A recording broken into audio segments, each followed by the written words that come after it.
Welcome बच्चा party. कैसे हैं आप सब? आई होप आप सब अच्छे से होंगे और आपकी खूब एग्ज़ाम की प्रिपरेशंस भी चल रहे होंगे। तो एग्ज़ाम्स आपके बहुत करीब आ चुके हैं और आपके लिए आज हम इम्पोर्टेंट एमसीक्यूज़ लेकर हाज़िर हैं।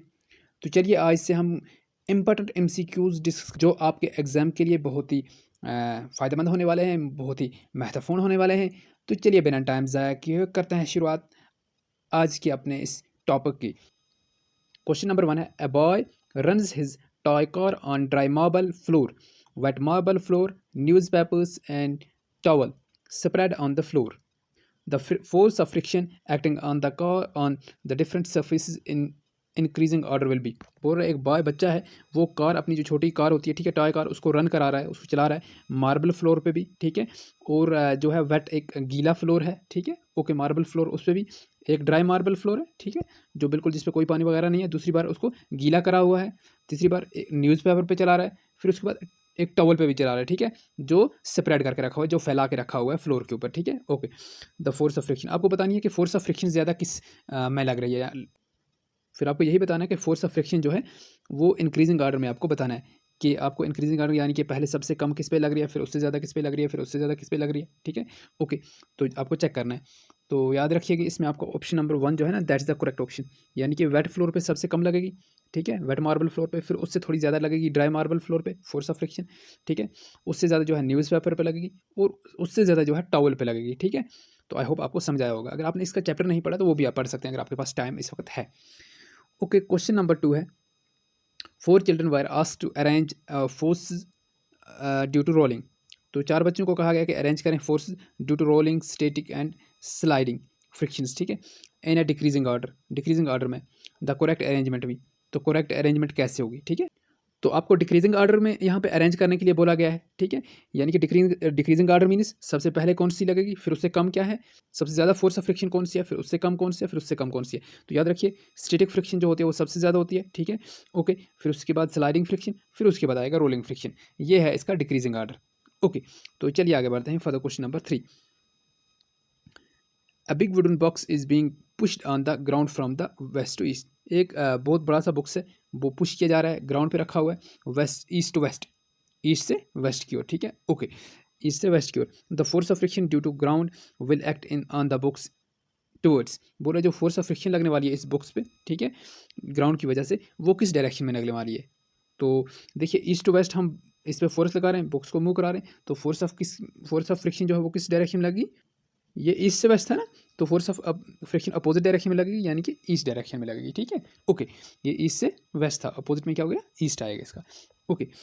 तो चलिए नेक्स्ट क्वेश्चन।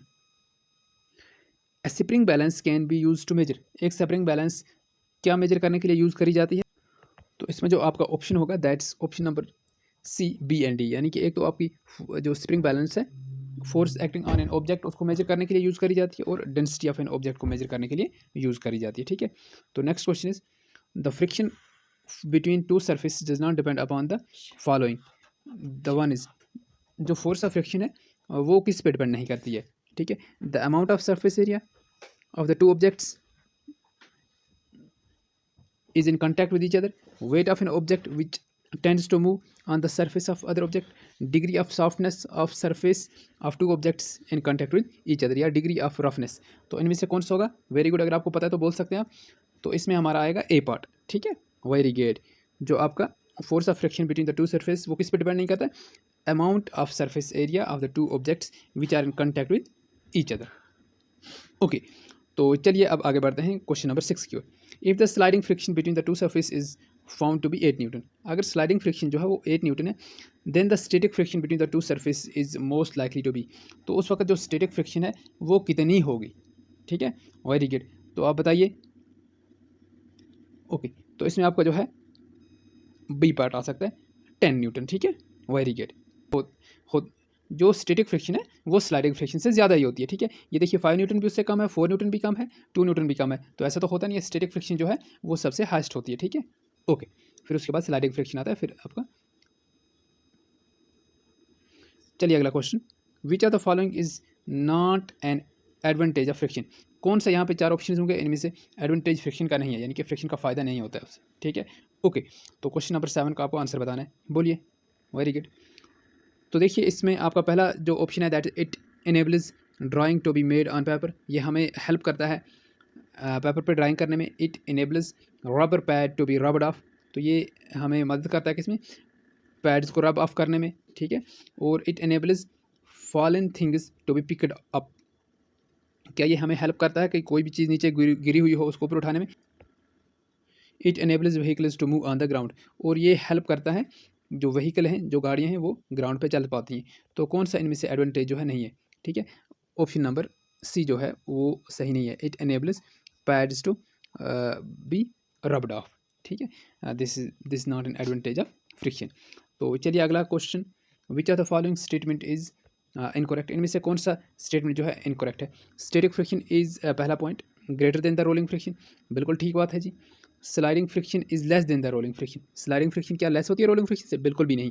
तो B part is the correct answer, यानी कि ये जो है ये इनकरेक्ट स्टेटमेंट है, ठीक है, हमें इसी को टिक करनी है। ओके, तो next question is if the static friction between the two surface X and Y is found to be 80 newton, जो स्टैटिक फ्रिक्शन है दो सरफेस के बीच में 80 न्यूटन है। Then the rolling friction between the two surface, जो rolling friction है दो सरफेस के दरमियान, दो सरफेस के बीच में, तो वो कितनी हो सकती है, ठीक है। ओके, देखिए स्टैटिक फ्रिक्शन जो है वो 20 न्यूटन है, तो रोलिंग फ्रिक्शन जो है वो कितनी हो सकती है। यहाँ पे आपके पास चार ऑप्शंस दिए हुए हैं, शाबाश। तो देखिए रोलिंग फ्रिक्शन इज़ एक्चुअली ये 55 नहीं है, ये 5 न्यूटन है, ठीक है। 5 न्यूटन हो सकती है क्योंकि बाकी तो इससे ज़्यादा हो रहे हैं, तो रोलिंग फ्रिक्शन जो है वो कम होती है। So that will be 9 newton, 5 newton sorry. तो चलिए नेक्स्ट, तो देखिए क्वेश्चन नंबर 10 है if the static friction between the two surface P and Q is measure to be 50 newton, अगर दो सरफेस के बीच में स्टैटिक फ्रिक्शन जो है वो 50 न्यूटन है, ठीक है। ओके, देन स्लाइडिंग फ्रिक्शन, यहाँ पे क्या आएगा, sliding friction between these two surface is most likely to be. देखिए स्टैटिक फ्रिक्शन जो है वो हमेशा ज़्यादा होता है स्लाइडिंग फ्रिक्शन से, तो स्लाइडिंग फ्रिक्शन यहाँ पे देखिए स्टैटिक फ्रिक्शन अगर 50 है तो स्लाइडिंग फ्रिक्शन क्या होगा, उससे कम होगा। तो यहाँ पे स्लाइडिंग फ्रिक्शन से कम तो एक ही ऑप्शन है 45, so the correct answer is 45, ठीक है, क्योंकि उससे ज़्यादा तो हो नहीं सकता। Okay, question number 11 which are the following will produce the maximum friction, इनमें से किस सिचुएशन में जो है मैक्सिमम फ्रिक्शन जो है वो प्रोड्यूस होगा, ठीक है। क्वेश्चन नंबर 11 आपका, वेरी गुड। तो देखिए rubbing of sand paper on sand paper, this is the correct option, ठीक है, वेरी गुड। अब बाकी ऑप्शन भी पढ़ सकते हैं। Okay, the next question is 4 similar cars having exactly the same mass are running at the same speed on the same road when brakes are applied at the same time, और 4 cars हैं वो एक ही मास की, बराबर मास की हैं और एक ही स्पीड के साथ रन कर रही हैं, ठीक है। जब चारों की चारों को ब्रेक से अप्लाई करी जा रही हैं एक ही टाइम पे, तो कार जो है वो स्टॉप करने की कोशिश कर रही हैं, यानी कि जब हम ब्रेक से अप्लाई करेंगे तो कार तो स्टॉप होंगी। तो वो कैसे स्टॉप होती हैं, एक कार जो है वो जब स्टॉप होती है तो तब तक उसने 5 मीटर कवर कर लिए होते हैं ब्रेक से अप्लाई करने के बाद, दूसरी जो है 5.5 मीटर कवर कर लिए होते हैं, तीसरी ने 4.8 मीटर कवर कर लिए होते हैं और चौथी कार ने 5.2 मीटर कवर कर लिए होते हैं। The friction between the brake pads and the disc will be the maximum in the car which travels the distance of, तो इनमें से जो है friction between the brake pads and discuss will be maximum, यानी कि किस case में maximum force of friction होगी, ठीक है। किस केस में होगी, जब आपकी सबसे कम डिस्टेंस ट्रेवल करी जाएगी, ठीक है, तभी तो फोर्स ऑफ फ्रिक्शन मैक्सिमम होगी। तो आपका कौन सा ऑप्शन है, very good, that is option number C. तो चलिए अगले क्वेश्चन के लिए, the weight of an object can be measured by, जो वेट है किसी ऑब्जेक्ट का वो कैसे हम मेजर कर सकते हैं, beam balance, analytical balance, spring balance और फिजिकल बैलेंस, तो काय को लेके हम मेजर कर सकते हैं किसी चीज़ का वेट, वेरी गुड, शाबाश, इसमें आपका आएगा spring balance. So move to the next question, a book is lying on a horizontal table top, एक हॉरिजॉन्टल टेबल टॉप है, यानी कि जो आपका घर में टेबल होता है स्टडी टेबल, उसके ऊपर एक बुक लाई कर रही है। If we tilt the table a little, अगर हम उस टेबल को थोड़ा टिल्ट कर दें, आप देखो आपके पास वो टेबल होगा भी जो थोड़ा ऊपर से टिल्ट होता है, जिसपे एक साइड से स्लोप होता है, then the book starts sliding slowly, जो इसी तरीके से फिर आपकी बुक जो है जैसे ही आप उसको टिल्ट करोगे बुक स्लोली नीचे मूव करने की कोशिश करेगी, ठीक है। दिस हैपन्स बिकॉज, ऐसा क्यों हो जाता है, इसका रीज़न क्या है, वेरी गुड। तो इसका सही ऑप्शन है sliding is less than the force of gravity, sliding जो है वो लेस हो जाती है फोर्स ऑफ ग्रेविटी से, जिसकी वजह से हमारी जो बुक होती है वो स्लाइड करना शुरू कर देती है, ठीक है। Okay, the next question is a body shape which offers a very little resistance, एक बॉडी कोई इस शेप में बनाई हुई ऐसी उसको मॉडिफाई किया हो कि वो कम से कम रेजिस्टेंस उसको एयर की वजह से बन पाए, ठीक है, अराउंड इट इज़ कॉल्ड, तो ऐसी बॉडी को क्या बोला जाता है, ट्रिम लाइनेड बॉडी, स्ट्रीम लाइनेड या स्ट्रीक लाइनेड, ठीक है, क्या बोला जाता है सही, वेरी गुड। इसका ऑप्शन नंबर कौन सा होगा? इसका ऑप्शन नंबर डी है सही, ठीक है। स्ट्रीम लाइन बॉडी ऐसा बोला जाता है, ठीक है। फॉर एग्जाम्पल आपके पास बर्ड है, जैसे आपके पास शिप है, आपके पास एरोप्लेन है, these are all streamline bodies, ठीक है। Which are the following should be use to reduce the friction on the carrom board. तो इनमें से काय का यूज़ किया जाता है कि जो फोर्स ऑफ फ्रिक्शन है, ठीक है, उसको रिड्यूस किया जाए। किस चीज़ का यूज़ किया जाता है फोर्स ऑफ फ्रिक्शन को रिड्यूस करने के लिए, जब आप कैरम बोर्ड खेलते हो या जो आपका कैरम बोर्ड होता है उस पर आप किस चीज़ का यूज़ करते हो, आप ऐसे बोल सकते हो, ठीक है। तो एक है lubricating oil, lubricating dry lubricant, layer of grease shape, ball bearing. तो क्या यूज़ करते हो? वेरी गुड, ये तो आपको मालूम ही होगा। क्वेश्चन नंबर 16 का आंसर क्या है? ड्राई लुब्रिकेंट है ना, डांस पाउडर जिससे आप कहते हैं। Which are the following does not have a streamline shape. इनमें से ये जो यहाँ पे ऑप्शन है, किस चीज़ की स्ट्रीमलाइन शेप नहीं होती है? तो सीधी सी बात है बस, ठीक है। बाकी एरोप्लेन, बोट, बर्ड अभी मैंने बोला था, ये सब स्ट्रीमलाइन बॉडीज हैं। The frictional force exerted by a fluid is called. जो फ्रिक्शनल फोर्स फ्लूइड की वजह से एक्सर्ट होती है उससे क्या कहा जाता है? Very good, that's called as drag, उससे ड्रैग कहा जाता है। Very good. तो next question, a person has applied some mustard oil on his hands. एक बंदे ने अपने हाथों पे कुछ मस्टर्ड, ठीक है, तेल लगाया हुआ है। Okay, which are the following object became more difficult for him to hold in his hand. तो नीचे कुछ ऑब्जेक्ट्स दिए हुए हैं, हमें बताना है इनमें से कौन सा ऑब्जेक्ट जो है उसको उसको पकड़ना या उसको अपने हाथ में थमाए रखना मुश्किल होगा, ठीक है। ओके, एक है अर्दन कप, ठीक है, दूसरा है थर्माकोल टम्बलर, तीसरा है ग्लास टम्बलर, डी ऑप्शन है थ्रेड, ठीक है। ओके,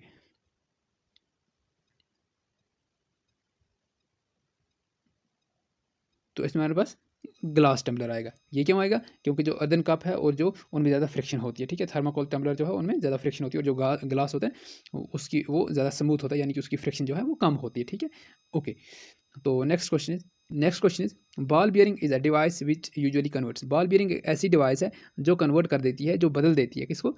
इसका ऑप्शन कौन सा आएगा? इसका ऑप्शन नंबर सी है। यहाँ पे sliding friction into rolling friction, यानी कि स्लाइडिंग फ्रिक्शन को रोलिंग फ्रिक्शन में कन्वर्ट कर देती है, ठीक है। ओके, तो नेक्स्ट क्वेश्चन इज फ्रिक्शन क्या होता है? वेरी गुड, कंटैक्ट फोर्स जो है that's called as friction. Which are the following produce least friction. कौन सा जो है इनमें, यहाँ पे हमारे जो ऑप्शन है इनमें से लीस्ट फ्रिक्शन प्रोड्यूस करेगा? तो दैट्स रोलिंग फ्रिक्शन, ठीक है। यहाँ पे हमारे पास जितने ऑप्शन है दैट्स इनमें से रोलिंग फ्रिक्शन जो है वो लीस्ट फ्रिक्शन प्रोड्यूस करेगा। फ्रिक्शन ऑलवेज ओकर्स, फ्रिक्शन हमेशा क्या करता है? Oppose the motion, helps the motion, और बोथ। तो ये हमेशा अपोज करता है मोशन को, ठीक है, याद रखिएगा, it always oppose the motion. Okay, next question, friction can be reduced by using. Friction को हम कैसे रिड्यूस कर सकते हैं? ऑयल यूज़ करके, grease powder, all of these सबको यूज़ करके हम रिड्यूस कर सकते हैं। Static friction is less than, static friction किससे कम होगा? स्लाइडिंग फ्रिक्शन से, रोलिंग फ्रिक्शन से, ठीक है। ओके, तो ये तो किससे कम नहीं होगा, क्योंकि स्टैटिक फ्रिक्शन जो है वो सबसे ज़्यादा होता है। When ever the surface and contact tend to move with respect to each other, ठीक है। जब एक दूसरे के साथ सरफेस कांटेक्ट में होते हैं और वो मूव करने की कोशिश करते हैं, the force of friction comes into play. Force of friction जो है वो उन दो सरफेस के बीच में लगती है। तो फिर आपके पास यहाँ पे कुछ ऑप्शन है, आपको यहाँ पे इनको चूज़ करना है कब ऐसा होता है। तो इसमें क्या होता है, irrespective of whether the objects are solid, liquid और गैस, चाहे सॉलिड हो, चाहे लिक्विड हो, चाहे गैस हो, दो सरफेस कोई भी आपस में कांटेक्ट में आए, उनके बीच में फोर्स ऑफ फ्रिक्शन जो है वो लगता ही लगता है, ठीक है। ओके, तो let's move for the next question, that is friction due to fluid is called. जो फ्रिक्शन फ्लूइड की वजह से होती है उसको ड्रैग कहा जाता है, ठीक है। ये क्वेश्चन एक बार पहले भी आ चुका है, अब दूसरी बार आ गया। विच of the following is not a smooth surface. कौन सी सरफेस इनमें से स्मूथ नहीं है, ठीक है? Surface of wet soap, surface of tyres, glaze glaze tiles and surface of the mirror. इनमें से कौन सी ऐसी जो स्मूथ नहीं है?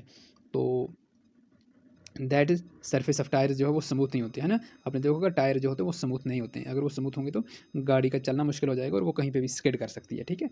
ओके, तो नेक्स्ट क्वेश्चन नंबर 29 है, a toy car release with the same initial speed will travel farthest on.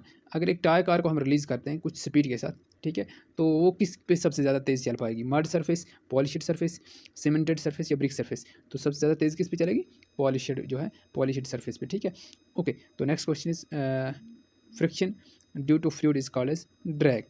तो आई होप आपको ये सब क्वेश्चन जो हैं ये समझ आए हुए होंगे। तो आप इन क्वेश्चंस को ज़रूर प्रैक्टिस करके जाइएगा, इन क्वेश्चंस को भी याद रखिए, ये इंपॉर्टेंट क्वेश्चंस हैं, आपके एग्ज़ाम में आपकी हेल्प कर सकते हैं। तो दूसरे चैप्टर बाकी जितने भी T2 के साइंस के बच रहे हैं वो भी हम कल अपलोड कर देंगे। तब तक बने रहें हमारे साथ, पढ़ते रहें और खूब मेहनत करें। Till then good bye.